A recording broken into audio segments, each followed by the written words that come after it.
வணக்கம். நேர்பட பேசு நிகழ்ச்சிக்கு வரவேற்கிறோம். தனியார் தொலைக்காட்சி ஒன்றுக்கு பேட்டியளித்த திரிணாமுல் காங்கிரஸ் கட்சியின் தலைவர் திருமிகு மம்தா பானர்ஜி, இந்தியா கூட்டணியை உருவாக்கினேன், அதை வழி நடத்துபவர்களால் சரியா வழி நடத்த முடியல, எல்லாரையும் அரவணைத்து செல்லணும் அப்படின்னு தான் நான் விரும்புகிறேன் அப்படின்னு சொல்லியிருக்கிறாங்க.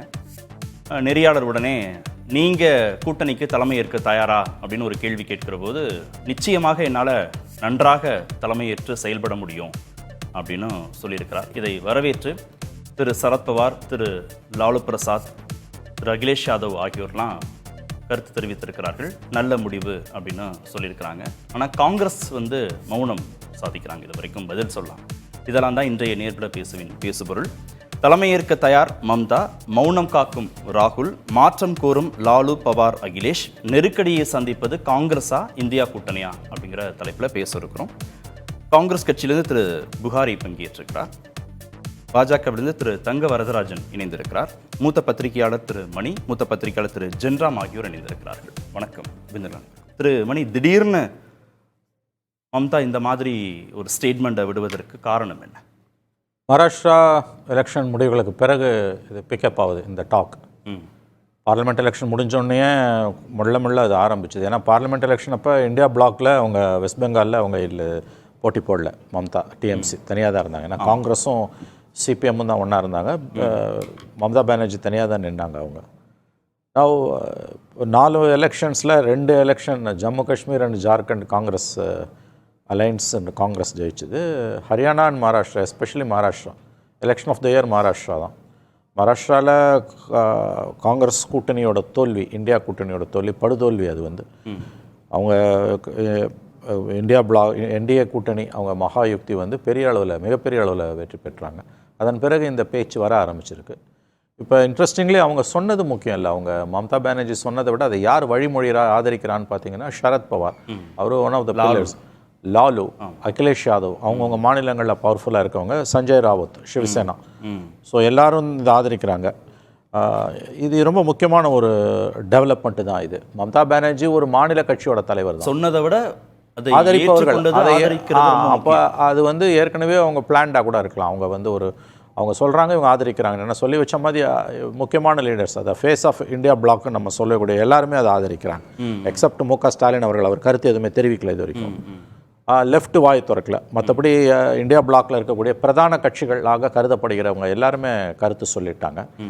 நேற்றைக்கு மாநிலங்களவை நாடாளுமன்ற மைய மண்டபத்தில் அவங்க காங்கிரஸ் எம்பிஸ் கிட்ட பேசும்போது ராகுல் காந்தி சொன்னது, இதை பெரிதுபடுத்த வேண்டாம், இது குறித்து எந்த கருத்தும் தெரிவிக்க வேண்டாம்னு காங்கிரஸ் இதை டோன் டவுன் பண்ணுறாங்க. அவங்க அதை பண்ணிட முடியுமா, கடந்து போயிட முடியல, அது வரும் நாட்களில் தெரியும்.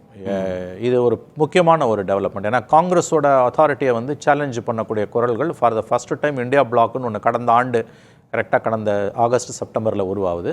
இந்த 15 மாதங்களில் அது நிதிஷ்குமார் முதல்ல வெளியில் போனார். அதன் பிறகு எலெக்ஷனை ஃபேஸ் பண்ணாங்க, பிரச்சனைகள் இருந்தாலும். இந்த 15 மாதங்களில் தேர்தல் தோல்விகளுக்கு பிறகு இந்த குரல்கள் எழும்ப ஆரம்பித்திருப்பது நாம் சுவாரஸ்யமாக கவனிக்க வேண்டிய. ஒருவேளை திரு சரத்பவாரோ, திரு லாலு பிரசாத்தோ, திரு அகிலேஷ் யாதவோ, திரு சஞ்சய் ராவத்தோ இது குறித்து பேசாமல் இருந்திருந்தா வேண்டுமானால் காங்கிரஸால் எளிதாக கடந்து போயிருக்க முடியும். எக்ஸாக்ட்லி. இதுதான் இப்போ மம்தா பானர்ஜி சொல்லி அதை இவங்க யாரும் பெருசாக கண்டுக்கல. எஸ்பெஷலி அகிலேஷும் லாலுவும் கண்டுக்கல. சரத் பவாரும் சஞ்சய் ராவத்தும் சொன்னால் கூட பெரிய விஷயம் இல்லை. ஏன்னா அவங்க தோற்று போய் நிற்கிறாங்க. அடுத்த ஆண்டு செப்டம்பரில் பீகாரில் எலெக்ஷன் வருது. கரெக்டாக 10 மாதத்துக்கு 9 மாதம், லெஸ் தென் 9 months எலெக்ஷன்ஸ் வரப்போகுது. அங்கே அகைன் சீட் ஷேரிங்கில் பெரிய ப்ராப்ளம் இருக்குது பீகாரில், காங்கிரஸுக்கும் லாலு யாதவுக்கும் ராஷ்ட்ரிய ஜனதா தளுக்கும். இப்போ ஒரு வியூ என்னன்னு கேட்டிங்கன்னா, இந்த மாதிரி பேசுகிறதுன்றதே லாலுவோட இந்த கருத்தே அவர் சொல்லுவது சீட்ஸ் ஷேரிங்கில் காங்கிரஸுக்கு அப்பர் ஹேண்ட் இருக்கக்கூடாது, நாங்கள் சொல்கிறத நீங்கள் வாங்கிக்கணும். ஏன்னா எல்லா இடத்துலையுமே இந்த ப்ராப்ளம் இந்தியா பிளாக் உள்ள சீட் ஷேரிங்கில் இருக்குது. அதே மாதிரி 27 அகிலேஷ் யாதவ் யூபியில் ப்ராப்ளம் இருக்குது, 26 தமிழ்நாட்டில் திமுகவோட இருக்குது. ஸோ எல்லா கட்சிகளுக்குமே, இந்தியா பிளாக்ல இருக்கக்கூடிய எல்லா கட்சிகளுக்குமே காங்கிரஸோட சீட் ஷேரிங்கில் ஒரு பெரிய பிரச்சனை இருக்குது. அதாவது ராஜஸ்தான், சத்தீஸ்கர், மத்திய பிரதேஷ், கர்நாடகா, தெலுங்கானாவில் காங்கிரஸ் ஸ்ட்ராங், அங்கெல்லாம் பிரச்சனை கிடையாது உங்களுக்கு. பட் இந்த மாநிலங்களில் உங்களுக்கு யூபி, பீகார், தமிழ்நாடு, இந்த மாதிரியான மகாராஷ்டிரா எங்கெல்லாம் காங்கிரஸ் பலவீனமாக இருக்கும், அங்கெல்லாம் காங்கிரஸ் அகாமடேட் பண்ண வேண்டிய கட்சிகள் மம்தா பானர்ஜி எக்ஸப்ட் ஸ்டாலின் ஆதரிக்க ஆரம்பித்திருக்கிறார்கள். காங்கிரஸ் பலவீனமா இருக்கா, பலவீனா இருக்கிற மாதிரியான ஒரு தோற்றத்தை இந்த மாநில கட்சியின் தலைவர்கள் உருவாக்குறாங்களா? காங்கிரஸ் உங்களுக்கு 2024 மக்களவைத் தேர்தல் முடிவுகளை ரொம்ப அதிகமாக பெரிதுபடுத்திட்டாங்க. அவர்கள் நினைத்து கொண்டிருக்கக்கூடிய அளவுக்கு அவர்களுக்கு வெற்றி கிட்டவில்லை. அவர்கள் கட்சி பலம் பெறவும் இல்லை. இதை நான் சொல்லலை. தேர்தல் முடிவுகளுக்கு 2 நாள் பொறுத்து இந்தியன் எக்ஸ்பிரஸ் கட்டுரையில் ப. சிதம்பரம் அவர்கள் சொல்றார், இது ஒன்று மட்டுமே வச்சு நம்ம முடிவு பண்ணிட முடியாது, நம்ம கம்ப்ளீட்டாக ரீசரக்ஷன் வந்துடுச்சு, புத்துயிர் வந்துடுச்சு, நாம் எடுத்துக்கொள்ள கூடாது என்று ப. சிதம்பரம் அவர்கள் 2024 ஜூன் 4ஆம் தேதி ரிசல்ட் வருது, I think 6th or 7th Indian எக்ஸ்பிரஸில் வந்த கட்டுரையில் அதை அவர் குறிப்பிட்டார். இப்போ சமீபத்தில் டெல்லியில் ராஜ்தீப் சர்தாஸ் அவருடைய புத்தக வெளியீட்டு விழாலையும் அந்த கருத்தை அவர் இதே தான் சொல்கிறாரு. ஸோ காங்கிரஸோட ப்ராப்ளம் என்னன்னு கேட்டிங்கன்னா 24 மக்களவை தேர்தல் முடிவுகளை அவங்க ஓவர் எஸ்டிமேட் பண்ணது. அது உங்களுக்கு மகாராஷ்டிராலையும் ஹரியானாலையும் ஏற்பட்ட தோல்விகளுக்கு பிறகு ஒரு பெருத்த பின்னடைவை சந்திக்குது.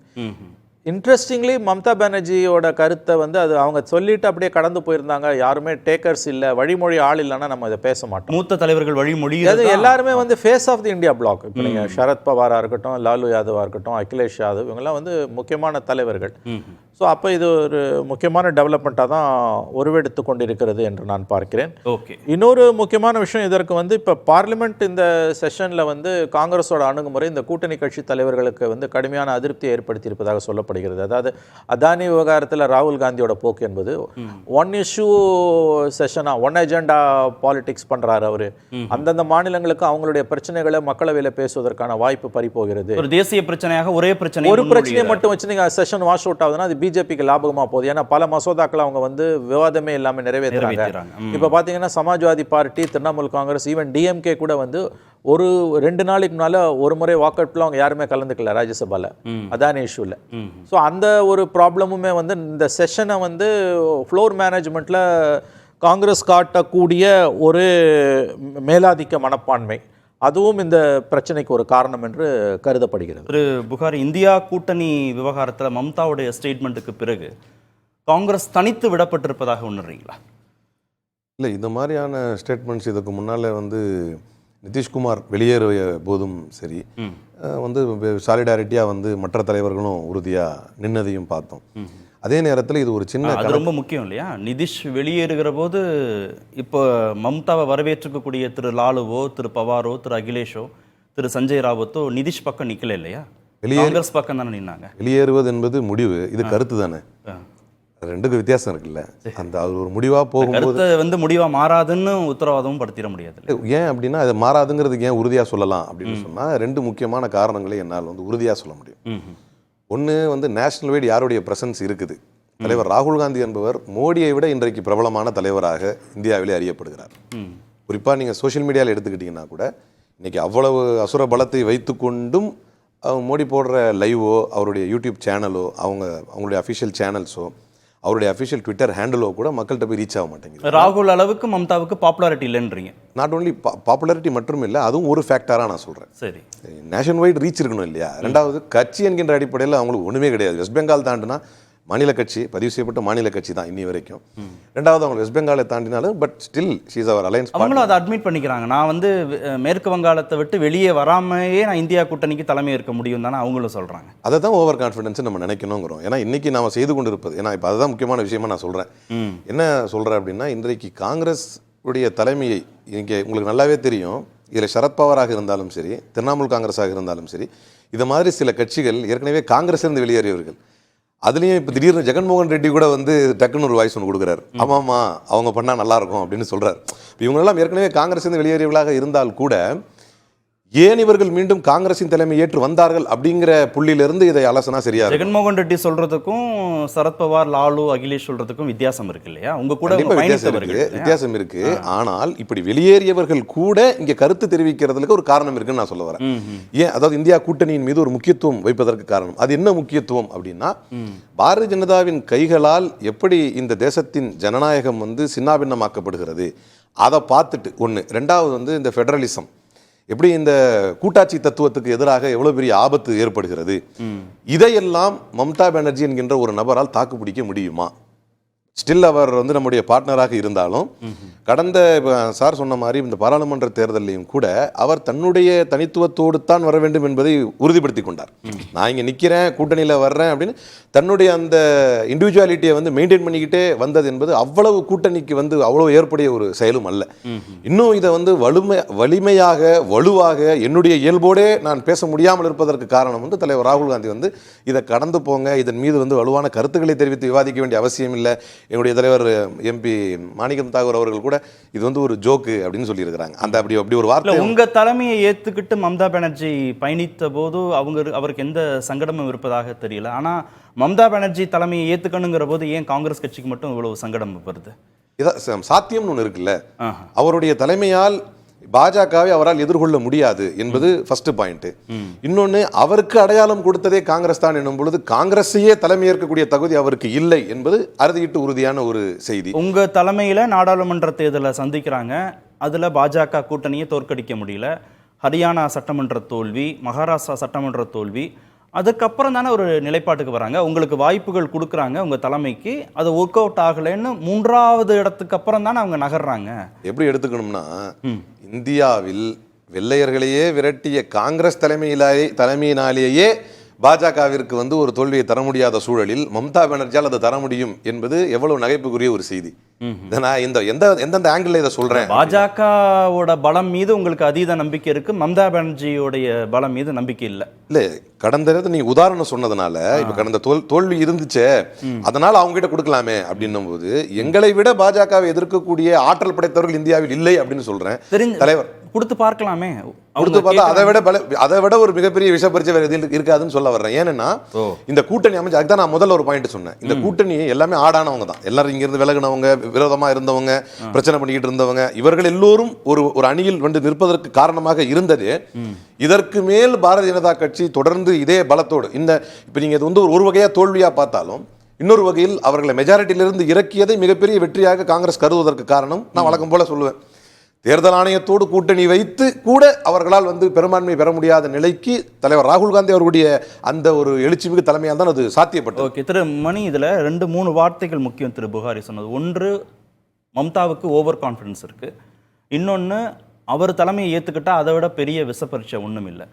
3வது, மெஜாரிட்டின்னு ஒரு 400ன்னு ஒரு பெரிய நம்பரை பாஜக கூட்டணி சொல்லி அவங்க தேர்தலை சந்தித்ததை வந்து அவங்க 240க்குள்ளே அவங்களால சுருக்க முடிகிறதுக்கு காங்கிரஸோட பங்களிப்பே இல்லையா அப்படிங்கிறதும் யதார்த்தம் தானே. இல்லை, பேன் இண்டியா லெவலில் காங்கிரஸ் தான் பிஜேபியை சேலஞ்ச் பண்ண முடியும், அதில் மாற்று கருத்துக்கு இடமே இல்லை. மம்தா பானர்ஜி அவர்கள் வந்து இந்தியா கூட்டணிக்கு தலைமை தாங்கிறதுன்றதெல்லாம் வந்து நடைமுறையில் சாத்தியம் இல்லாத ஒன்று. இன்னொரு பாயிண்ட் நீங்கள் கேட்டிங்கன்னா, எதுக்கு இந்தியா கூட்டணிக்கு தலைமைன்ற கான்செப்ட்? நீங்கள் வந்து பல மாநிலங்களில் தனித்தனியாக நிற்கிறீங்க. நீங்கள் இப்போ வெஸ்ட் பெங்காலில் இந்தியா கூட்டணியே கிடையாது, பஞ்சாபில் கிடையாது, கேரளாவில் கிடையாது, பல இடங்களில் வந்து இந்த சிக்கல் இருக்குது. அப்போ இது வந்து ஒரு விதத்தில் வந்து இது ஒரு முரண்பாடுகளின் மூட்டையாக தான் இருக்குது, பண்டில் ஆஃப் கான்ட்ரடிக்ஷன்ஸ் தான் இது. ஆகவே இது நீங்கள் இதை கொஞ்சம் வித்தியாசமாக பார்க்கணும். இப்போ இது வந்து ஒருவேளை எலெக்ஷனுக்கு பிறகு இந்த அலையன்ஸ் ஃபார்ம் ஆகுதுன்னு வச்சுக்கோங்க. இல்லை, முரண்பாடுகளின் தொகுப்பாக பார்க்குறீங்களா, இல்லை பாஜக வெர்சஸ் அப்படின்னு வரும்போது அங்கே பாஜகவை தோற்கடிக்கணும் அந்த ஸ்ட்ராட்டஜியாக பார்க்க அதில் கரெக்டாக இருக்காங்க. அந்த மதச்சார்பின்மை என்பதில் தெளிவாக இருக்காங்க, செக்குலர் ஃபேப்ரிக்கை காப்பாற்றணுன்றதுல உறுதியாக நிற்கிறாங்க, எல்லாம் கரெக்ட். ஆனால் நடைமுறை அரசியலில் வரும்பொழுது ஒவ்வொரு மாநிலத்திலையும் எதிர்மா தான் நிற்கிறாங்க இவங்க வந்து.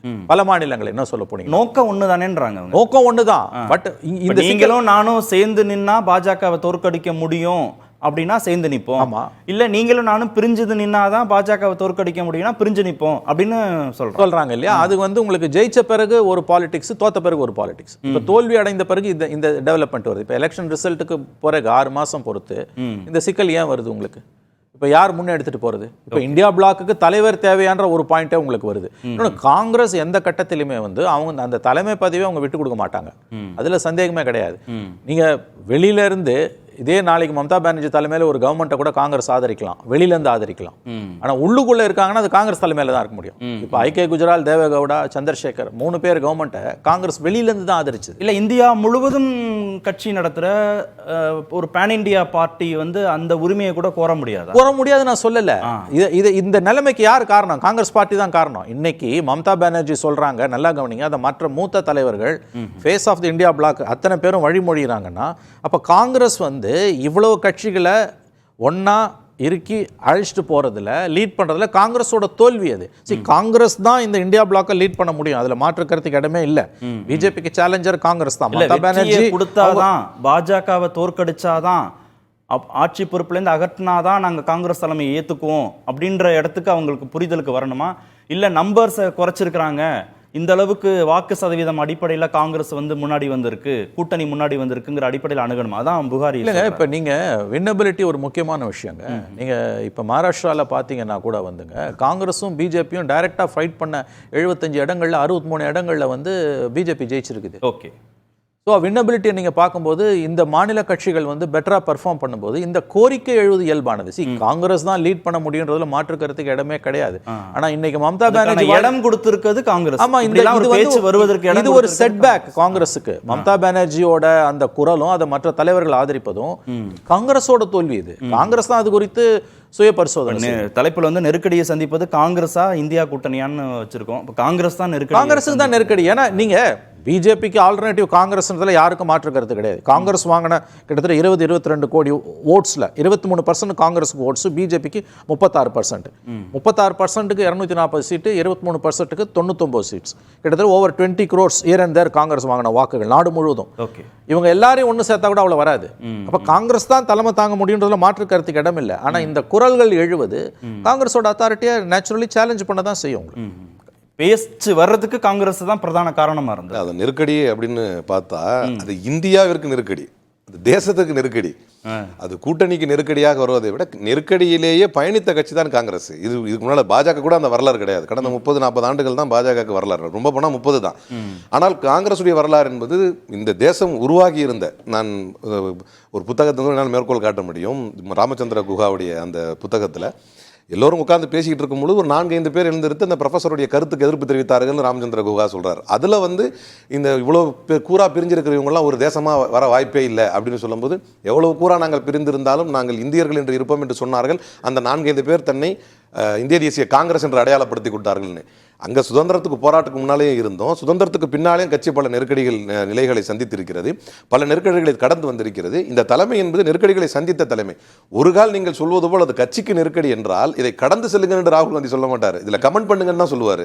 இதனால் யாருக்கு நெருக்கடி ஆகும்னா உள்ளபடியே நெருக்கடியா, இந்தியாவுக்கு நெருக்கடியா, தேசத்துக்கு நெருக்கடி இல்ல ஆப்வியஸ்லி இது தேசத்துக்கு நெருக்கடி. சார் இன்னைக்கு எந்த இன்ஸ்டிடியூஷனும் வந்து சுதந்திரமா செயல்படல அப்படின்னு உள்ளங்கை நெல்லிக்கடியா உங்களுக்கு கூட தெரியும். ஒருவேளை வந்து நடுநிலை கொண்டு ஒரு சபையை நடத்த வேண்டும் என்பதனால் உங்களுடைய கருத்து நீங்க நேரடியாக தெரிவிக்காம இருக்கலாம். ஆனால் தினந்தோறும் பத்திரிகையை படிக்கக்கூடியவர்களுக்கு, தினந்தோறும் தினசரிகளை அலசக்கூடியவர்களுக்கு ரொம்ப தெளிவா தெரியும். இன்ஸ்டிடியூஷன் முதற்கொண்டு இன்னைக்கு உத்தரப்பிரதேசத்தினுடைய அலகாபாத் உயர்நீதிமன்ற நீதிபதி சொல்கிறார், மெஜாரிட்டியை வச்சு தான் இந்த தேசத்தை ரன் பண்ண முடியும்ன்றது எனக்கு சந்தேகமே இல்லைங்கிறார் நீதிபதி. இந்த மாதிரி நீதிமன்றங்களில் இருந்தேனா நீதிபதிகள் மீது நம்ம வந்து காரணம் கற்பிக்க முடியாது. ஆனால் அவரே சொன்ன வார்த்தையை தான் நான் சொல்றேன். அப்போ இந்த மாதிரி ஒரு சூழ்நிலையில் ஒரே ஒரு பாயிண்ட் என்னன்னா, மாநில கட்சிகளுக்கு மிகப்பெரிய ஆபத்து. இந்தியா கூட்டணியில் வந்து இந்த சலசலப்பை உருவாக்கினார்கள் என்றால் லாலுவுக்கு ஆபத்து, மம்தா பானர்ஜிக்கு ஆபத்து. நாங்க பாத்துக்கிறோம், நீங்க ஒதுங்கிங்க தானே உங்கள்ட்ட சொல்றாங்க மாநில கட்சி. நான் நடக்க போறதை நீங்க பொறுத்திருந்து பாருங்களேன். இதே நெஞ்சுறுதியும் இதே உறுதிப்படையான பேச்சும் இவர்களுக்கு இருக்குமா? இல்லைன்னா இப்ப எங்க போகணும் அடுத்த கட்டம்? இதே நிதிஷ்குமார் இந்த கோரிக்கை இங்க வச்சுட்டு எங்க போனாரு, அது மாதிரி இவங்க போவாங்களா? அப்படி போனா இவங்களுடைய கட்சி மிச்சம் இருக்குமா? அதான் பாயிண்ட். தங்கவரராஜன், பாஜகவுடைய நிலைப்பாடு என்ன கூர்ந்து கவனிச்சுட்டு இருக்கீங்க, ஆனா அதிகாரப்பூர்வ கருத்துக்கள்லாம் ஒன்றும் பாஜக தரப்புல இருந்து வரல. இந்தியா கூட்டணிக்குள்ள ஏற்பட்டிருக்கக்கூடிய இந்த சலசலப்பு குறித்து உங்களுடைய நிலைப்பாடு என்ன? வணக்கம் திரு கார்த்திகேயன். சகோதரன் மணி அவர்கள் புகாரி அவருடைய பேச்சை உன்னிப்பா கவனிச்சுட்டு இருந்தேன். அதாவது உங்க கருத்தை மட்டும் நான் முன்னாடி உங்க கேள்விக்கு மட்டும் ஒரு கருத்தை சொல்றேன். சகோதரர் புகாரி என்ன சொல்றாருன்னு சொன்னால், வந்து பாஜக 20 ஆண்டு 30 ஆண்டுன்னு சொல்றாரு. எங்களுடைய தியாக வரலாறு அவருக்கு தெரியல, தெரிந்தாலும் அவருக்கு மக்கள் தெரியக்கூடாதுன்னு நினைக்கிறாரு. இன்னைக்கு நாடு சுதந்திரம் அடைந்தது அதுக்கு முன்னாடி RSS அமைப்புல 1920 அமைச்சிட்டோம். நான் என்ன கேட்கிறேன்னா, இன்னைக்கு லட்சக்கணக்கான தொண்டர்களை வந்து உயிர் கொடுத்த இயக்கம் என்று சொன்னால் RSS பாஜக தொண்டர்களை உலகத்திலேயே பாரதிய ஜனதா கட்சி என்பது புகாரிக்கு நினைவுபடுத்த விரும்புறேன்.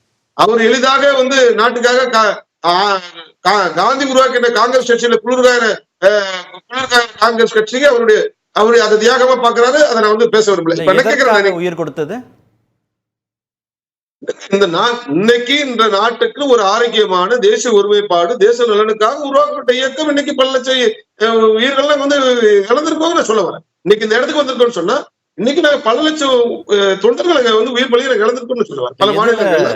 எதனால அந்த உயிர் பலி நடந்துச்சு? ஒரு 10 பேர் எங்களுடைய என்ன நாட்டு தேச நலன் மீது அக்கறை கொண்ட கேரளா இருக்கலாம், பல மாநிலங்களில் எங்களுடைய தொண்டர்கள் பலியா இருக்கிறாங்க. இந்த அதான் இந்த இடத்துல பதிவு பண்ண விரும்புறேன். நான் என்ன கேட்கிறேன், சகோதரர் சொன்னாரு கட்சிகளுக்கு இடைப்பட்டலான மோதல், அதான் சொல்றீங்க.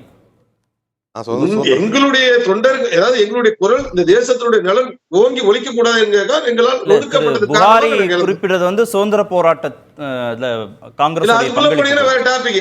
நாங்க என்ன பண்ணிருக்கோம் பத்தி பேச வரலாம். என்ன சொல்றேன், 20 ஆண்டு 30 ஆண்டு கட்சின்னு எங்களை சொல்லி சொல்றாரு. அந்த அதுக்கான பதில தான் பண்ண சொல்றேன். நாங்கள் 1925 இருந்து நாங்க வந்து எங்க RSS அமைக்கப்பட்டது. அதன் பிறகு நாங்க ஜனசங்கம் 1952 இருந்து உருவாக்கப்பட்ட ஒரு இயக்கம் என்பதை அதை அவர் மறந்துடக்கூடாது தான் நினைவு. வேற ஒண்ணு காங்கிரஸ் வெர்சஸ் பிஜேபி அப்படின்னு இருக்கிற களம் உங்களுக்கு சாதகமா இருக்கு தேர்தல் அரசியல்ல.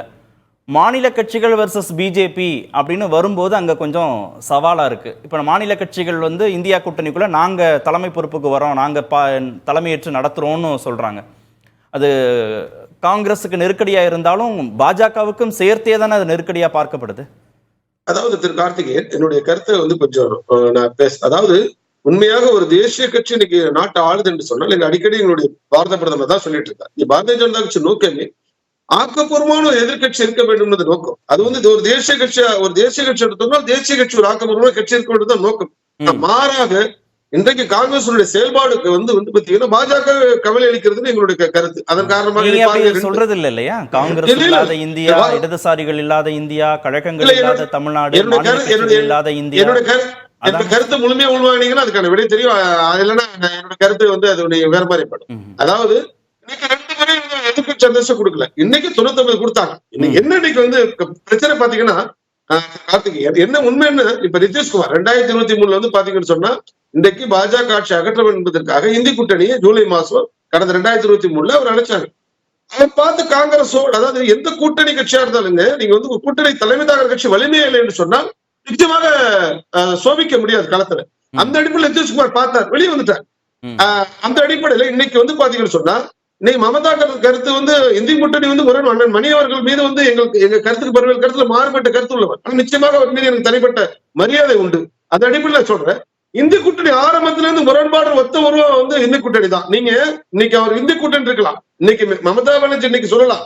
இதே மமதா பானர்ஜி வந்து பாத்தீங்கன்னா அங்க வந்து கம்யூனிஸ்ட் கட்சி தனித்துதான், காங்கிரஸ் தனித்துதான் கலங்காட்டாங்க. இன்னைக்கு அதே போல கேரளாவில் கம்யூனிஸ்ட் கட்சி இந்தி கூட்டணியில இருக்கலாம், தனித்துதான் களமாடுச்சு. எதுக்கு சொல்றோம்னா அவர்கள் என்ன இந்தி கூட்டணி என்ன ஒண்ணு உணர்ந்திருக்காங்கன்னு சொன்னா, ஒரு விஷயம் மாநில கட்சிகள் ஆதரவால தான் காங்கிரஸ் 99 கிடைச்சது என்பதை அதை வந்து வெளிப்படுத்துறாங்க. இதுதான் உண்மை. இதை நாங்க வந்து பாஜக வந்து இதை வந்து உணருது. ஏன்னு கேட்டா இன்னைக்கு எந்த இடத்துலயுமே காங்கிரஸ் வந்து இண்டிவிஜுவலாக எந்த இடத்துலயுமே பர்ஃபார்ம் பண்ணல. இன்னைக்கு தமிழ்நாடு எடுத்து சொன்னா நீ 10 சீட் என்று சொன்னால் இன்னைக்கு வந்து தமிழ்நாடு புதுச்சேரியை பொறுத்தவரை திமுக கூட்டணி என்பது வெளிப்படையாக சிறு குழந்தை கேட்டா கூட தெரியும். அது போல எந்த இடத்துலயுமே இன்னைக்கு அதை சரத்பவார் வெளிப்படுத்துறார்.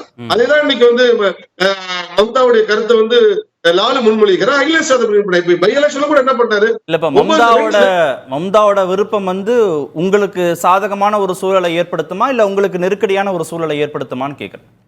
யார் வந்தாலும் எங்களுக்கு ஆக்கப்பூர்வமான எதிர்கட்சியாக இருக்க வேண்டும் என்பதுதான் நோக்கமே தவிர எங்களுக்கு வேற எதுவுமே கிடையாது. நான் என்ன சொல்ல வரேன்னு சொன்னா இருக்க வேண்டும் என்பதுதான் நோக்கம் தவிர எங்களுக்கு கிடையாது. ஏன்னா மக்கள் எங்களுக்கு வந்து ஆட்சி அதிகாரம் கொடுத்துருக்காங்க, நாட்டை வழிநடத்தி கொடுக்குறாங்களே தவிர யார் வந்தாலும் எதிர்கட்சியாக இருக்க வேண்டும் என்பதை நோக்கம் தவிர எங்களுக்கு வேற மேல கருத்து சொல்றது கொண்டு கிடையாது. ஒரு விஷயத்த சொல்ல வர என்ன சொல்ல சொன்னா காங்கிரஸ் தன்னுடைய இந்த இடத்துல அவங்க சொல்றது வந்து காங்கிரஸ் வந்து பாத்தீங்கன்னு சொன்னா தன்னுடைய பலத்தை இழந்திருக்கிறது என்பதை வந்து மாநில கட்சி உணர்ந்திருக்காங்க. நீங்க என்ன கேக்குறீங்க, உங்களுக்கு பொருந்துமான்னு கேட்டீங்க, நிச்சயமா கிடையாது.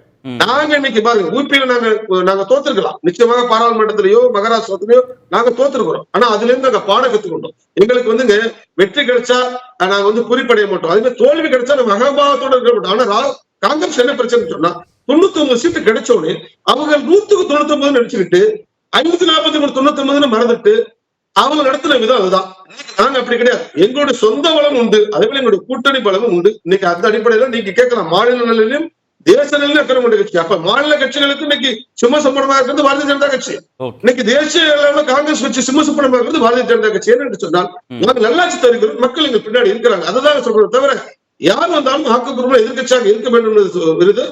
இந்தி கூட்டணி முரண்பாடு என்பது முன்னாடி இருந்தது, இப்ப வெளிப்படையாக யார் தலைமை ஏற்றாலும் அதை பத்தி பாரதிய ஜனதாவுக்கு கவலை இல்லை, எங்களுக்கு எந்த விதமாக கிடையாது. அவர்கள் ஆக்கப்பூர்வமாக தேசங்கள் மீது அக்கறை கொண்டவராக இருக்க வேண்டும். திரு ஜென்ராம், இவ்வளவு நம்பிக்கையோட பாரதிய ஜனதா இருக்கிற போது ஏன் இவங்களுக்குள்ள அடிச்சுக்கிறாங்க, நான் தலைமை ஏற்கிறேன் நீ தலைமை ஏற்கிறேன்னு? தலைமை ஏற்கிறதாக அவங்க சொல்லியிருக்கிறாங்க, மமதா பானர்ஜி சொல்லியிருக்கிறாங்க. அதுக்கு நேரடியாக அவங்க தான் தலைமை ஏற்கணும் அப்படிங்கிற கருத்தை சொல்லியிருக்கிறது லாலு பிரசாத் யாதவ் மட்டும்தான். மற்ற எல்லாரும் அது குறித்து பேசலாம், அது நல்ல ஆப்ஷன் தான், அது குறித்து பேசலாம் அப்படின்னு தான் சொல்றாங்க. அதனால எல்லாரும் சொல்லியிருக்காங்க அப்படின்னு சொல்லி அதுக்கு மிகப்பெரிய ஒரு பிளவு வருவதாக பேசுவதிலையும் எனக்கு உடன்பாடு இல்லை. ஏன்னா 20-25 கட்சிகள் கிட்டத்தட்ட அந்த கூட்டணியில் இருக்கிறாங்க. மமதா பானர்ஜியோட சேர்த்து குரல் கொடுக்கக்கூடியவர்கள் 4 பேர் இருக்கலாம், 5 பேர், 5 கட்சிகள். ஆனால் இவங்க பில்லர்ஸ் இல்லையா? இவங்க தானே தூண்கள், இந்தியா கூட்டணியுடைய தூண்கள். 25 தலைவர்கள். அவங்கள பில்லர்ஸ்னு எப்படி சொல்றீங்க? மகாராஷ்டிரா சட்டப்பேரவை தேர்தலில் அந்த கூட்டணியை சார்ந்தவர்கள் படுதோல்வி அடைகிறார்கள். பீகார்ல மக்களவை தேர்தலிலேயே வெற்றி கிடையாது. அப்போ காங்கிரஸுக்கு அந்த கட்சியால என்ன பலன், அல்லது அவர்களுக்கு காங்கிரஸால என்ன பலன் அப்படிங்கிறது விவாதத்துக்குரியது.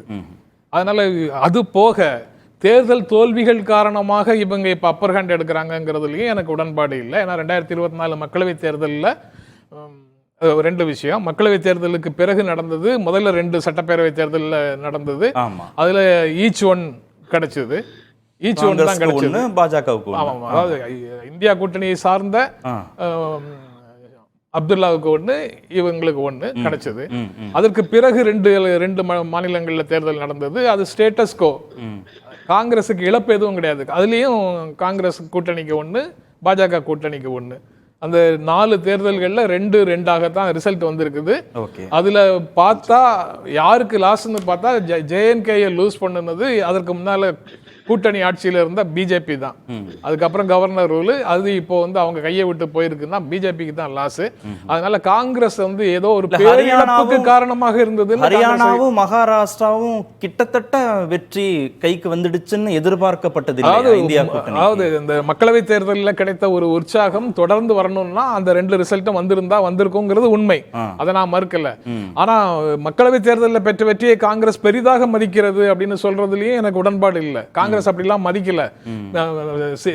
பிசி சொன்னதுதான் கரெக்ட், காங்கிரஸே மதிக்கல. ஆனா காங்கிரஸுக்குள்ள மட்டும் இல்ல, ஜனநாயகத்தின் மீது அக்கறை உள்ள அனைவருக்கும் ஒரு நிம்மதி பெருமூச்சு வந்தது. வெற்றி பெருமூச்சு, வெற்றி கொண்டாட்டம் கிடையாது, அது நிம்மதி பெருமூச்சு வந்தது. ஏன் 2/3 மெஜாரிட்டி பிஜேபிக்கு கிடைக்கல, அவங்களுக்கு மெஜாரிட்டியே கிடைக்கல, கூட்டணிக்கும் 2/3 மெஜாரிட்டி கிடைக்கல. அப்படிங்கிறதுனால ஒரு நிம்மதி பெருமூச்சு வந்தது. ஏன்னா அந்த தேர்தலில் மிக முதன்மையான பிரச்சனையாக மக்களிடத்துல கொண்டு போனது அரசமைப்பு சட்டத்தை திருத்தக்கூடும், இந்து ராஷ்டிரமாக அறிவிக்கப்படுவதற்கான வாய்ப்பு இருக்கு அப்படிங்கிறதுக்காக அந்த கேம்பெயினை முன்னெடுத்துட்டு இந்த புரிதல் 2/3 மெஜாரிட்டி வரலங்கும் போது மெஜாரிட்டி பிஜேபிக்கே தனிப்பட்ட முறையில் கிடைக்கல அப்படின்னு சொல்லும் போது ஒரு நிம்மதி பெருமூச்சு வந்தது. அந்த நிம்மதியை எல்லாரும் வெளிப்படுத்தினாங்க. ஒருவேளை மெஜாரிட்டியை குறைச்சதே நீங்க பெரிய நிம்மதி பெருமூச்சுன்னு சொல்லும்போது அதற்கடுத்த மம்தா பாஜகவை ஆட்சி பொறுப்புல இருந்து அகற்றிட முடியும். பிராக்டிகலா அதாவது மமதா சொல்லிட்டாங்க, அதாவது தமிழ்நாட்டில் பாரதிய இந்தியா கூட்டணி பிளவு அந்த கட்சி வந்துடும் இந்த கட்சி வந்துரும்னு பேசிட்டு இருந்ததனுடைய தொடர்ச்சியாக இங்க ஒரு மாதிரி இப்போதைக்கு முற்றுப்புள்ளி வைத்த உடனே இப்ப இந்தியா கூட்டணியில பிளவு அப்படின்னு பேசக்கூடிய ஒரு சூழலுக்கு தமிழ்நாடு வந்திருக்குதோன்னு எனக்கு சந்தேகமா இருக்கு. மமதா பானர்ஜியினுடைய ரோல் என்ன, வெஸ்ட் பெங்காலை தாண்டி அவங்களுக்கு ரோல் என்ன, இந்தியால வேற எந்த மாநிலத்துல அவங்களால செல்வாக்கு செலுத்த முடியும்? அவங்களுடைய ஸ்டேட்மெண்ட்டுக்கு அவங்க கூட 2 பேர் எஸ் சொல்றாங்களா, ரைட்டு சொல்லட்டும். அதுக்கு பிளவு வந்துட்டதாகவும் காங்கிரஸ் தலைமையை மாற்றுவதாகவும் சிந்திப்பதற்கான இடமே அதுக்குள்ள இல்ல அப்படின்னு நான் நினைக்கிறேன். நான் இந்தியா கூட்டணியை உருவாக்கினேன், சரியா வழிநடத்துவாங்கன்னு நான் நம்பினேன், எல்லாரையும் அரவணைத்து செல்வார்கள்னு நம்பினேன், ஆனா எதுவுமே நடக்கலையேன்னு அவங்க சொல்றாங்க. அவங்க உருவாக்குனாங்கிறதுக்கு ஏதாவது நீங்க மீடியா பர்சனாக நீங்க எதாவது ஆதாரம் வச்சிருக்கிறீங்களா? நீங்க எதாவது உங்களுக்கு நினைவில் இருக்கா? இந்தியா கூட்டணி உருவானதுக்கு மமதா பானர்ஜியினுடைய பங்களிப்பு என்ன அப்படிங்கிறது தொடர்பாக உங்களுக்கு எதாவது நினைவு இருக்கா? அவங்க அந்த கூட்டணியில இருப்பாங்களா மாட்டாங்களாங்கிற சந்தேகத்தை கடைசி வரைக்கும் வச்சிருந்த நபர் அவங்க இன்னைக்கு நான் தான் உருவாக்கினேன்னு சொன்னா உடனே என்னதான் நோக்கம்? மம்தா அப்படி சொல்றதுக்கான நோக்கம் என்ன? அதை வழிமொழிந்த பவாருக்கோ இது நியாயமான கேள்வி. இது நியாயமான கேள்வி. அகிலேஷுக்கோ அவங்களுக்கெல்லாம் என்ன நோக்கம்?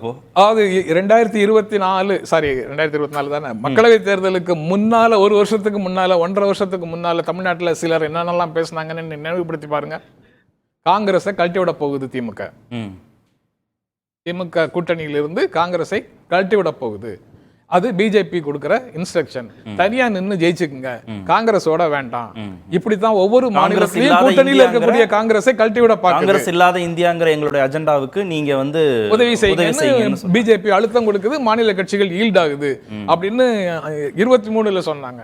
ஆனா தமிழ்நாட்டுல கூட்டணியில காங்கிரஸ் நீடிக்குது.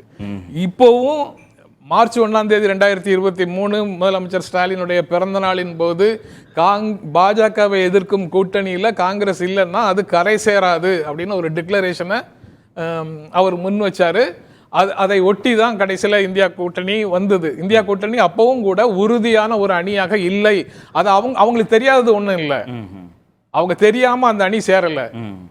அவங்க ஒரே அணி ஒரே மாநிலத்தில் நாங்கள் அது போக லோக்சபா தேர்தலுக்காக அந்த அணி உருவானதுங்கிறதுலையும் அவங்களுக்குள்ள ஒரு தெளிவு இருந்ததாக நினைக்கிறேன். ஏன்னா எந்த மாநில தேர்தலையும் இந்தியா கூட்டணிங்கிற பெயரோட அவங்க தேர்தலை சந்திக்கவும் இல்லை, எதுவும் நடக்கவும். மாநில கட்சிகள் வலுவா இருக்கிற இடத்துல நீங்க நின்னுக்கங்க, இந்திய காங்கிரஸ் வலுவா இருக்கிற இடத்துல நீங்க நின்னுக்கங்க.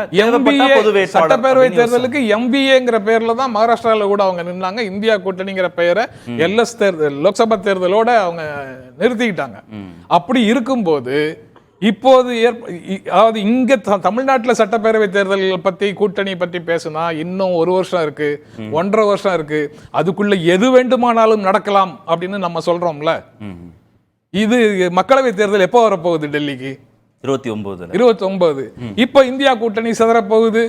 அங்க அவ்வளவு குழப்பம் வந்து இதுக்கு மேல புலகாங்கிதமாய் பேசுவதற்கு என்ன அவசியம் இருக்கு? இதுக்கு மேல இந்த கேள்வியை கேட்காம இருந்தா சரியா இருக்காது. நீங்க மம்தாவை பாஜகவோட பி டீம்னு சொல்ல வரீங்களா? மமதா அதாவது பி டீமா ஏ டீமான்னு எனக்கு எதையுமே பிராண்ட் பண்றதுல எனக்கு உடன்பாடு இல்லை. ஆனால் மேற்கு வங்கத்தில் இருக்கக்கூடிய திரிணாமுல் காங்கிரசுக்கு அமைச்சர்கள், முன்னாள் அமைச்சர்கள் ஏராளமான வழக்குகளில் சிக்கி இருக்கிறார்கள், சிறைகளில் இருக்கிறார்கள். ஒண்ணு. ஆதரவு தெரிவிக்கிறவங்க யாரு பாருங்க,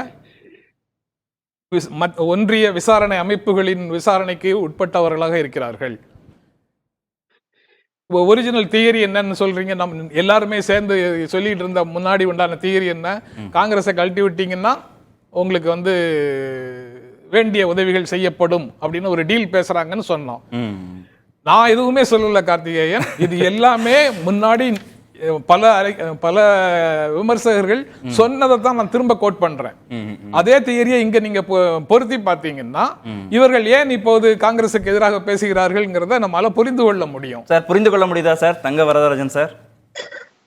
அதாவது ஜெயராம் அவர்கள் வந்து பாத்தீங்கன்னு சொன்னா, அதான் சொல்றேன்னு, எது செய்தாலும் பாஜகவை தான் அது எப்போதே சொல்வார் என்பது அது வியப்பில்ல, ஒண்ணும் விஷயம் கிடையாது. நான் என்ன கேட்கிறேன், மமதா பானர்ஜி ஒரு கட்சி, நான் அப்படி பாக்குறேன். இன்னைக்கு வந்து மமதா பானர்ஜி காங்கிரஸுடைய பலத்தை வந்து ஏற்கனவே வந்து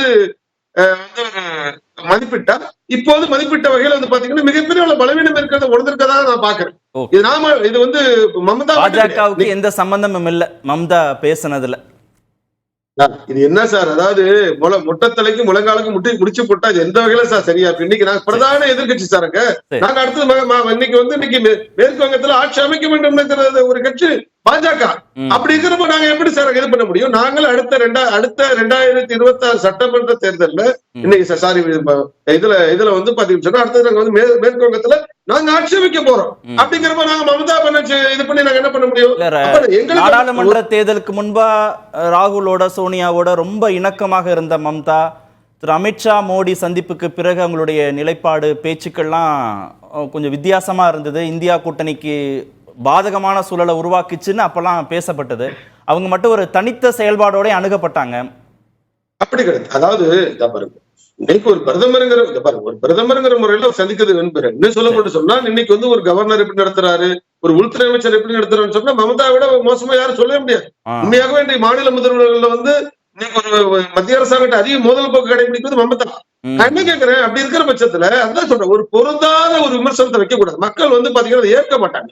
என்ன இன்னைக்கு இப்ப மமதா சொன்ன கருத்துல மமதாவோட முடிச்சிருக்கோம்ல. இப்ப ஆர்ஜேடி வரவேற்றிருக்குது, லாலி வரவேற்றிருக்கிறார், இப்ப அகிலேஷ் யாதவ் வரவேற்றிருக்கிறார், இப்ப சரத்குமார் வரவேற்றிருக்காரு, இப்ப எங்களை பி டீம்னு சொல்றாரு. நான் கேட்கிறேன் அண்ணன் ஜெனரல் பி டீம் அப்படி சொல்லுவீங்களா? அவரு பி டீம்னு யாரையுமே எதுவுமே சொல்லலையே காயின் சார். பண்ணல அவரு. நான் யாரையுமே சொல்லல. எதுவுமே இல்ல, காயின் இல்ல, நீ காயின் சொன்ன பண்ணல. கருத்தை கார்த்திகேயன் சொல்றீங்களான்னு அவர்கள் கேக்குறேன். வந்து ஆமா. பி டீம்னு சொல்ற பழக்கம் எனக்கு கிடையவே கிடையாது. யாரையுமே சொன்னது இல்ல. அண்ணா திரு பேசலாம். கார்த்திகேயன் அவர்கள் வந்து அதை வந்து நீங்க அப்படி மொழிபெயர்த்தார், அதனால இந்த கருத்து சொல்றாங்க. அதனால எங்களை பொறுத்தல சார், ஆனா இன்னைக்கு இல்ல, தற்செயலா ஒரே ஒரு நிமிஷம் சார், தற்செயலாக மமதாவுக்கு ஆதரவு தெரிவிச்சவங்க மமதா எல்லாருக்கும் தற்செயலாக விசாரணை அமைப்புகள்கிட்ட மேட்டர்ஸ் இருக்குன்னு சொன்னேன். இல்ல, அது எப்படி வேணாலும் சார், விசாரணை அமைப்புகள் வந்து எல்லாமே காங்கிரஸ் மீது தான் இப்ப இருக்குது. இப்ப நீங்க வந்து நேஷனல் கரண்ட் வழக்கு இல்லையா, நீ காங்கிரஸ் மீது அப்படி சொல்லிட முடியாது. அங்கெல்லாம் போகுது, வேண்டப்பட்டவங்களுக்கு போறது இல்ல, அஜித் பவாருக்கு தள்ளுபடி பண்ணுது, மத்தவங்களுக்கு தள்ளுபடி பண்றது இல்ல. அதனால அந்த சந்தேகம் வருதா என்ன? இல்ல இல்ல திரு கார்த்திகேயன், பிரச்சனை தெரியுமா, இப்ப காங்கிரஸ் மிகப்பெரிய குழப்பத்தில் இருக்கிறது. இந்தியா கூட்டணிக்கு தலைமையேற்க தயார்னு சொன்னது மூலமாக திரு மணி, காங்கிரஸுக்கும் இந்தியா கூட்டணிக்கும் ஒரே நேரத்துல நெருக்கடி கொடுக்கிறதோ இல்ல இருவரையுமே ஒரே நேரத்துல பலவீனப்படுத்துற அஜெண்டா அதுக்கு பின்னாடி ஒளிஞ்சிருக்கா? கண்டிப்பா அது அந்த அஜெண்டா இருக்கு, அதை யாரும் மறுக்க யார் காரணம் அப்போ? இல்லை, கண்டிப்பாக ரூலிங் பார்ட்டி பிஜேபியோட ரோல் பின்னால் இருக்கும். அது அவர் ஜென்ராம் சொன்னது கரெக்டு தான். அது வந்து இந்த பார்ட்டிஸ் எல்லாருக்குமே ஏதாவது ஒரு விதத்தில் வந்து சென்ட்ரல் ஏஜென்சிஸ் எஸ்பெஷலி இடி ப்ராப்ளம் இருக்குது. சரத் பவாருக்கு அவரோட டாட்டர் சுப்ரியா சுலேக்கு இருக்குது, லாலு யாதவ் கம்ப்ளீட்டாக அவங்க ஃபேமிலிக்கே வந்து ப்ராப்ளம்ஸ் இருக்குது, அகிலேஷ்க்கு ப்ராப்ளம்ஸ் இருக்குது, மம்தாவுக்கு அந்த அவங்க சன்னில்லா அவங்க அபிஷேக் பானர்ஜியோட இஷ்யூ இருக்குது, சஞ்சய் ராவத்துக்கு ஆல்ரெடி இடி பெயிலில் தான் அவர் இருக்காரு. ஸோ அது எல்லாமே ஒதுக்கி தள்ள முடியாத கருத்துக்கள் தான். பட் இதை நீங்கள் எப்படி பார்க்கணுன்னு கேட்டிங்கன்னா வந்து இப்போ ஒரு சேலஞ்சர் வந்து காங்கிரஸுக்கு உருவாகக்கூடிய ஒரு வாய்ப்புன்றது வந்து தேசிய அளவில் வந்து இன்னும் 5 வருஷம் 4.5 வருஷம் இருக்குது எலெக்ஷனுக்கு. இப்போ ஒவ்வொரு ஸ்டேட்லேயும் தான் இந்த பிரச்சனை வரும், யார் தலைவராக இருக்காங்க தலைவராக இல்லைன்றது பிரச்சனையே கிடையாது. இன்னொன்று, தலைவர்னு சொல்லும்போது தலைவரை சொல்கிறீங்களா ஒருங்கிணைப்பாளரை சொல்கிறீங்களான்ற அந்த கொஸ்டின் வருது. இப்போ நிதிஷ்குமார் கோஆர்டினேட்டராக இருந்தார், இப்போ இவங்க இந்த மம்தா பானர்ஜி தலைமை தாங்கணுன்றது ஒரு ஜெனரிக் ஸ்டேட்மெண்ட்டாக இருக்குது. தலைமைன்னா அது என்ன அர்த்தம்? நீங்கள் ஒன்றா போய் எலெக்ஷனை சந்திக்க போகிறது இல்லை, அங்கங்கே பிரிஞ்சு தான் சந்திக்கிறீங்க. அப்போ அந்த வார்த்தைக்கு அர்த்தம் இல்லை. அப்போ அதை நம்ம எப்படி எடுத்துக்கலாம்னு கேட்டிங்கன்னா கோஆர்டினேட்டர்னு எடுத்துக்கலாம். இந்த கோஆர்டினேஷன் ஒர்க்கை யார் பண்ண போகிறான்னு பார்க்கும்போது அது ரீஜனல் பார்ட்டிலேருந்து யாராவது இருந்தால் கூட தவறு கிடையாது, அது உண்மைதான். அது பட் ப்ராப்ளம் எங்கே வரும்னு கேட்டீங்க, இது அப்படி தான் இது தலைமைன்றதை வந்து அப்படி புரிஞ்சுக்கணுமா, ஒருங்கிணைப்பாளர்னு புரிஞ்சுக்கணுமா, இல்லை ஒரு பிரதமர் வேட்பாளருங்கிற? இல்லைங்க, தலைமைக்கு தலைமைன்ற வார்த்தைக்கு இந்தியா கூட்டணியில் அர்த்தமே கிடையாது. ஏன்னா நீங்கள் பிரைம் மினிஸ்டர் கேண்டிடேட்டையும் சொல்லலை.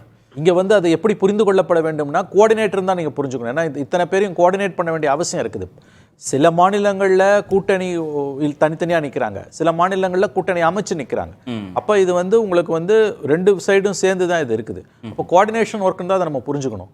இல்லை அமலாக்கத்துறை, சிபிஐ, வருமான வரித்துறை இவங்கள அழுத்தங்களால் மம்தா, சரத்பவார், லாலு, அகிலேஷ்லாம் பேசுகிறாங்கன்னா திமுகவுக்கு அந்த அழுத்தம் இல்லையா, காங்கிரஸ் கட்சிக்கு அந்த அழுத்தம் இல்லையா, இல்லை 25 கட்சி தலைவர்கள் இருக்கிறாங்க, மற்ற 20 பேருக்கு அந்த அழுத்தம் இல்லையா? இப்போதைக்கு இவங்களுக்கு வருது, மற்றவங்களுக்கு பிற்காலத்தில் வரலாம், வராமலும் போகலாம். இருக்கிறவங்கள வச்சு தான் நம்ம பேச முடியும்.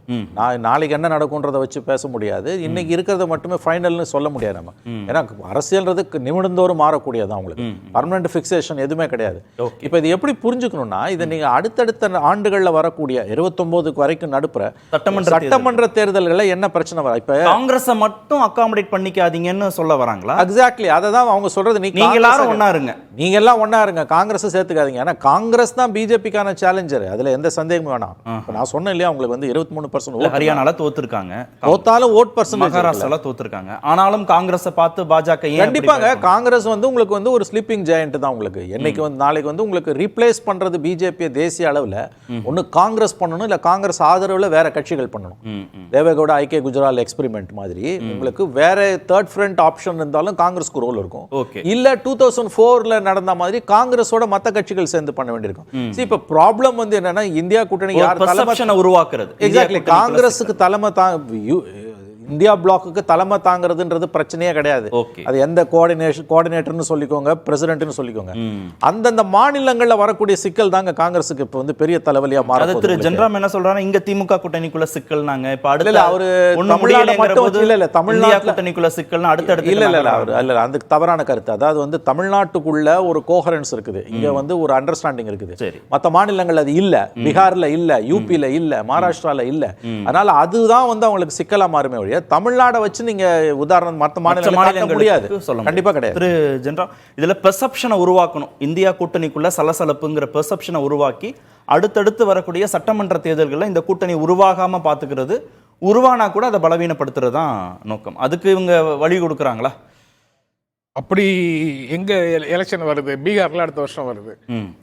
அதுக்கப்புறம் டெல்லி வரப்போகுது 2026ல் டெல்லி இப்போதைக்கு பிக்சர்ல வரல. அவங்க ஏற்கனவே தனியா தான் போக போறோம்னு சொல்லிட்டாங்க. ஆமா ஆமா, தனியா போறதுன்னு அவர் எப்பவுமே முடிவெடுத்துட்டாங்க. சொல்லிட்டு இருக்காரு. 2026ல் மமதா பானர்ஜிக்கு இருக்கு, 2025ல் பீகார்ல இருக்கு, 24ல் மகாராஷ்டிரா முடிஞ்சு போச்சு. இந்த மெயின் நீங்க சொன்ன 4 தூண்களும் இந்த 3 கேட்டகரிக்குள்ள தான் வருது. சரி, அதுல பீகார்ல என்ன வருது, காங்கிரஸை கொஞ்சம் டேம் பண்ணி அடங்கிய பார்ட்னராக கொண்டு வர முடியுமா அப்படின்னு முயற்சி பண்ணலாம். அதற்காக கூட செய்யலாம். ஆனா பிரச்சனை எங்க இருக்குன்னா, அவங்களுக்கு பின்னால வழக்குகள் இருக்குங்கிறது வந்து ஒரு டவுட்டை கொடுத்துக்கிட்டே இருக்கு. லாலு பிரசாத்தையோ தேஜஸ்வி யாதவையோ அவர்கள் பாஜகவுக்கு எதிராக நடத்திய கடந்த கால போராட்டங்களை குறைத்து மதிப்பிடவில்லை. ஆனாலும் ஒரு மனிதனாக குடும்பம் முழுக்க படக்கூடிய கஷ்டத்தை பார்க்கும்போது ஒரு சிறு முழுக்க அந்த பக்கம் போறதுக்கு பதிலாக ஒரு சிறு காம்ப்ரமைஸோட எதிரணியில கூட இருக்க முடியும். அதற்கான வாய்ப்புகள் எல்லாம் அரசியலுக்குள்ள சாத்தியம். அதனால அப்படி எதாவது இருக்குமோ அப்படிங்கிற சந்தேகம். அதனுடைய விளைவாக அவசரமா மமதா பானர்ஜி ஆதரிக்கிறாங்களோ அப்படின்னு சொன்னேன்.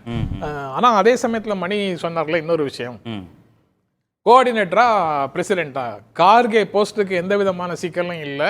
நிதிஷ்குமார் போன இடத்துக்கு தான் மமதா பானர்ஜி வர்றதாக சொன்னாங்கன்னு ஒரு வேளை அந்த இந்தியா கூட்டணி கூட்டம் நடந்த கூட்டத்தில் அப்படி ஒரு முடிவு வந்துடுச்சுன்னா, நெருக்கடின்னு இன்னைக்கு பேசுறோம்ல, யாருக்குமே எந்த நெருக்கடியும் இல்லை. ஒருவேளை இது அமிக்கபிளா முடிஞ்சிருச்சுன்னா நீங்க சொல்றீங்க.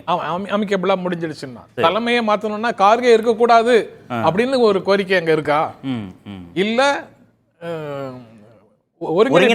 ஒருங்கிணைப்பாளராக நான் இருந்துக்கிறேன், நிதிஷ் இருந்த இடத்துல நான் இருந்துக்கிறேன்னு சொல்றதை யாரும் மறுக்க போறது. ஏன்னா தலைமை ஏற்கிறதுன்னு அவங்க அந்த மீடியா பர்சன் கேட்டதுனால அவங்க சொல்றாங்க, எஸ்ன்னு சொல்றாங்க. அது அப்படியே தொடர்ந்து அதே டேர்ம்ல தொடர்ந்து வந்து கொண்டே இருக்கிறது அப்படின்னு ஒரு பொருள் கொண்டால், கோஆர்டினேட்டராக மமதா இருக்கிறேன்னு சொன்னா இருந்துட்டு போகலாம்.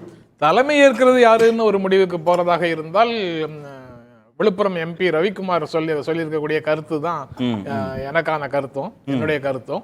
தலைமை ஏற்பதுன்னு சொன்னா இந்தியால சமூக நீதிக்காக குரல் கொடுக்கிற, மதச்சார்பின்மைக்காக உறுதியான போராட்டத்தை தொடர்ந்து நடத்தி கொண்டிருக்கின்ற, பிஸ்கல் கூட்டாட்சி நிதி கூட்டாட்சி தொடர்பான பிரச்சனைகளை எதிர்கொண்டு அதற்காக குரல் கொடுத்து கொண்டிருக்கிற ராகுல் காந்தியும் மு.க. ஸ்டாலினும் 2 பேர் தான் அதற்கு தகுதியான நபர்கள், தலைமை ஏற்பதற்கு தகுதியான நபர்கள். அந்த 2 பேர்ல யாரை வேண்டுமானாலும் தலைமையாக வைத்து போகலாம் அப்படின்னு ரவிக்குமார் சொல்றாரு. அந்த ரவிக்குமார் சொல்ற கருத்து எனக்கு உடன்பாடான கருத்து தான். திரு தங்க வரதராஜன், காங்கிரஸோ மாநில கட்சிகளோ யார் வந்தாலும் பாஜகவுக்கு ஒன்றும் பிரச்சனை இல்லைன்னு சொன்னீங்க முதல் சுற்றுல. ஆனா காங்கிரஸ் தான் பிரதான எதிரி பாஜகவுக்கு, அவங்கள தான் அச்சுறுத்தலாக பார்க்கிறார்கள்னு திரு மணி குறிப்பிட்டார். அதே மாதிரி மேற்கு வங்கத்தில் மம்தா பானர்ஜி எதிர்கொள்ள முடியல, இங்கே ஸ்டாலினை எதிர்கொள்ள முடியல. தமிழ்நாட்டில் மாநில கட்சிகளும் சவாலாக இருக்காங்க, காங்கிரஸும் சவாலாக தானே இருக்கு இன்னமும் பாஜகவுக்கு. அதனால திரு கார்த்திகேயன் பாருங்க, நாங்க எந்த கட்சிக்கும் வந்து எங்களுடைய இது பாத்தீங்கன்னா யாரும் குறைத்து அண்டர் எஸ்டிமேட் பண்ண மாட்டோம். எங்களை பொறுத்தவரை இன்னைக்கு வந்து காங்கிரஸ் பிரதான இன்னைக்கு எதிர்கட்சி காங்கிரஸ், அவ்வளவுதான். அது போல மாநிலத்துல என்ன கேட்ட, நீ மாநிலத்துல வந்து ஒரு காலத்துல கம்யூனிஸ்ட் கோட்டை, ஒரு காலத்துல காங்கிரஸ் பலமா இருந்த மாநிலம் வேஸ்ட் பண்ணலாம். இன்னைக்கு யாரும் எதிர்கட்சி, இன்னைக்கு தமிழ்நாட்டுல அதே போலதான். நாங்க என்ன சொல்றேங்க, நாங்க வந்து யாரும் குறைத்து மதிப்பிடல, எங்களுடைய பலத்தை கூட்டிக் கொண்டே வரணும் என்பதுதான் பொருள். இன்னைக்கு மக்கள் ஆதரவு எங்களுக்கு இருக்கின்றது, அதனால அப்படிதான் வரணுமே தவிர நான் யாரும் குறைத்து மதிப்பிட எங்கேயுமே நாங்க சொல்லவில்லை. ஒண்ணு மட்டும் சொல்ல விரும்புறேன், உத்தவ் தாக்கரேவுடைய கட்சி இன்னைக்கு வந்து சஞ்சய் ராவத் கூட சொல்றாருன்னு சொன்னா, காங்கிரஸ் வந்து மகாராஷ்டிராவா இருக்கலாம், நீங்க வந்து ஹரியானா படுத்துக்கிட்டே ஜெயிக்கலாம் நினைச்சாங்க, முடியலங்க. எங்களுக்கு சர்க்கிள் வந்து உத்தரப்பிரதேசத்துல சற்று சர்க்கிள் ஏற்படுத்திருக்கலாம், அதே போல மகாராஷ்டிரா பாராளுமன்ற சற்று சர்க்கிள் ஏற்பட்டிருக்கலாம். ஆனால் நாங்கள் அதை வந்து கோர்கரேஷன் பண்ணிட்டோம். அதனால வருகின்ற காலங்கள், அதே மாதிரி சகோதரர் சொன்னார் ஜென்ராம் அவர்கள், Jammu and Kashmir sir, Jammu and காஷ்மீர்ல சார் இன்னைக்கு 29% பாஜக, தேசிய மாநாட்டு கட்சி வந்து பள்ளத்தாக்கில் வெற்றி பெற்றிருக்கலாம். ஆனா 26 வாக்கு அதிக 27 வாக்கு வாங்கின கட்சி அதிக வாக்கு வங்கி எங்களுக்கு தான். ஆனா காங்கிரஸ் 12ல இருந்து 6க்கு வந்துருச்சு. இதுதான் கூட்டணி மந்திரி சபையில கூட ஜம்மு அண்ட் காஷ்மீர் காங்கிரஸ் இடங்களுக்கு நிறைவேற்ற ஒரு விஷயம் சொல்றேன் திரு கார்த்திகேயன். என்ன சொல்ல வரேன்னா, இன்னைக்கு காங்கிரஸுடைய கூட்டணி வைத்தால், காங்கிரஸோட செய்தால் நிச்சயமாக நம்ம பலவீனப்படும் அப்படின்னு நிலை உருவாக்கின்றது. அதை தான் மமதா பானர்ஜி பிரதிபலிப்பாக பார்க்கின்றேன். அதை தான் இந்த சரத்குமார், லாலு, அகிலேஷ் இது தமிழகத்திலையும் பாத்தீங்கன்னு சொன்னா நிச்சயமாக வருகின்ற காலத்துல இது திமுகவுக்கும் இந்த நிலை ஏற்படும் என்று நாங்கள் சொல்கின்றோம். வேற ஒண்ணு கிடையாது. இல்ல அவங்க தொடர்ந்து உறுதியா இருக்கிறாங்க, காங்கிரஸோடு பயணிக்கிறதுங்கிறதுல திமுக உறுதியா இருக்காங்க. இன்னைக்கு இந்த நிலைப்பாடை வைத்து நீங்க கார்த்திகை சொல்றீங்க. இன்னும் 15 மாதங்கள் இருக்கு. இன்னும் தமிழ்நாட்டில் இருக்குது. அரசியல் களம் மாறி வருகின்ற தமிழ்நாட்டுல ஒருத்தர் பலம் 2026 பாத்தீங்கன்னு சொன்னா நிச்சயமாக கருத்து சொல்லலாம் என்பது எங்களுடைய காங்கிரஸ் இல்லாமலேயே பயணிக்கலான்னு மாநில கட்சிகளுக்கு ஒரு பெர்செப்ஷன் உருவாயிட்டே இருக்கா? அதாவது இந்த இந்தியா கூட்டணி உருவானதனுடைய நோக்கம், உதாரணத்துக்கு பாஜக தேர்தலை எதை சொல்லி சந்திக்கிறது, இன்னைக்கு இந்தியா கூட்டணி எதை சொல்லி தேர்தலை சந்தித்தது அப்படின்னு நீங்கள் பார்த்தீங்கன்னா ரொம்ப சிம்பிள். இந்தியா கூட்டணிக்கு ரொம்ப ஒரே வார்த்தை தான், பாஜகவை ஆட்சியிலிருந்து இறக்க வேண்டும். பாஜகவுக்கு நிறைய அஜெண்டா இருக்குது. ராமர் கோயில் சொல்லுவாங்க, அதை சொல்லுவாங்க, இன்னும் 4000 கோயில்னு சொல்லுவாங்க, நிறைய இஸ்லாமிய வெறுப்பு பிரச்சாரங்களை பிரதமரே பேசுவார், அவங்களுக்கு நிறைய அஜெண்டா இருக்குது. ஆனால் இந்தியா கூட்டணிக்கு ரொம்ப சிம்பிளாக ஒரே அஜெண்டா தான். இப்போ மக்கள் இந்த கூட்டணிக்குன்னு ஒரு என்ன சொல்கிறது, இந்த கூட்டணியுடைய அடிப்படைன்னு ஒன்று இருக்குல்ல, அந்த அடிப்படை என்ன அப்படின்னா பாஜகவை ஆட்சியிலிருந்து இறக்குவது. இன்னைக்கு இவ்வளவு அறிந்த இந்தியாவிலேயே சிறந்த முதல்வர்கள் ஒருவராக இருக்கக்கூடிய தமிழ்நாட்டினுடைய முதல்வர், அவரும் ஏன் இந்த காங்கிரஸ் கூட்டணியையும் தலைவர் ராகுல் காந்தி மீதும் எவ்வளவு அளப்பெரிய அன்பை வைத்திருக்கிறார், ஒரு உறுதிப்பாடான அசைக்க முடியாத நிலைப்பாடை மேற்கொள்கிறார். காங்கிரஸ் இல்லாம இதை செய்ய முடியாது. பாஜக எதை செய்ய முடியாது? பாஜகவை ஆட்சியிலிருந்து அகற்றக்கூடிய ஆற்றல் யாருக்கு இருக்குது? இதுதான் விவாதிக்கப்பட வேண்டிய விஷயம். இப்ப அவர் சொன்னார், வளர்ந்து கொண்டே தானே இருக்கிறோம் நாங்க அப்படின்னு தானே அவர் சொல்றாரு. பாஜகவுடைய வளர்ச்சியை மட்டும் இதற்கு முன்னால் தலைவர் சோனியா காந்தி தலைவர் பொறுப்பை ஏற்கும் பொழுது 2 மாநிலத்தில் தான் ஆட்சியில் இருந்தோம். அப்பவும் இப்படிதான் பேசிக்கிட்டாங்க, நாங்கள் அப்படி தான் வளர்ந்துட்டோம் அப்படி இப்படின்னு. Sir, every beginning has an end, every end has a beginning.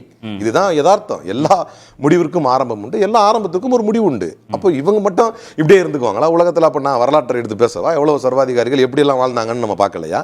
இல்லை ஜனநாயக திடீர்னு அவர் கோவப்பட்டு நீங்கள் திடீர்னு அவர் சர்வாதிகாரியோட எங்களை லிங்க் பண்ணிட்டீங்க, எத்தனையோ ஜனநாயகவாதிகள் கூட ஆட்சியில் இருந்து இறங்கலையா? சூழ்நிலை இல்லாமல் மாறலையா இன்றைக்கு? அதனால் எல்லா யதார்த்தத்தை புரிந்து கொள்பவர்கள் யார்? ஒன்று. ரெண்டாவது, நான் பேசும்போது அவருக்கு ஒரு பதில் சொன்னார், என்னுடைய சுற்றுலா அதுக்கு பதில் சொல்லணும்னு நினைச்சேன். நான் பேசியது பாஜகவை பத்தி, அவர் சொல்லிக் கொண்டிருப்பது RSS பத்தி. பாஜகவிற்கு சமீபத்திய வரலாறு தான் இருக்குது அப்படின்னு. ஏனென்றால் வாஜ்பாய் என்ன சொன்னார் அப்படின்னா, RSSக்கும் பாஜகவும் மத்தியில் மெல்லிய கோடி இருக்கிறது, அவங்க தலைவர் சொன்னதுதான். இப்போ RSS வேற, பாஜக வேற. திரும்ப அவர் என்ன சொன்னாரு, லட்சக்கணக்கான பேர் உயிர் கொடுத்தோம் அப்படின்னாரு. நான் இதே அரங்கத்தில் ரொம்ப ஒரு 10 பேருடைய பேர் சொல்லுங்க, யாரெல்லாம் உயிர் கொடுத்தான்னு தேசத்துடைய சுதந்திரத்திற்காக. எங்களுடைய வரலாறு என்பது வேறு. பாஜகவினுடைய இந்த செயல்பாட்டை காங்கிரஸ் கட்சி சிறைச்சாலையில வச்சு நேர சிறைச்சாலையில வச்சு காஷ்மீர் கொண்டாரா இல்லையா? இது அபத்தம் இல்லையா? இந்த தேசத்திற்கு லட்சக்கணக்கான பேர் உயிர் கொடுத்திருக்கிறார்கள் RSS சொன்னீங்க. ஒரு 10 பேர் பேரை சொல்லுங்க, டைவர்ட் ஆகி போவாதீங்க. ஒரு 10 பேர் ஒரு மாநில கட்சிகளின் தயவால் காங்கிரஸ் இருக்கிறதுன்னு யார் சொல்றதுன்னா, நாயுடு டிபெண்டன்ட் அலையன்ஸ் நடத்தி கொண்டிருக்கக்கூடிய பாஜகவின் செய்தி தொடர்பாளர். NDA என்றால் நாயுடு டிபெண்டன்ட் அலையன்ஸ், அதை நடத்தி கொண்டிருக்கக்கூடிய நீங்கள், நிதிஷ்குமாரும் நாயுடு இல்லைன்னா உங்களுக்கு இன்னைக்கு ஆட்சி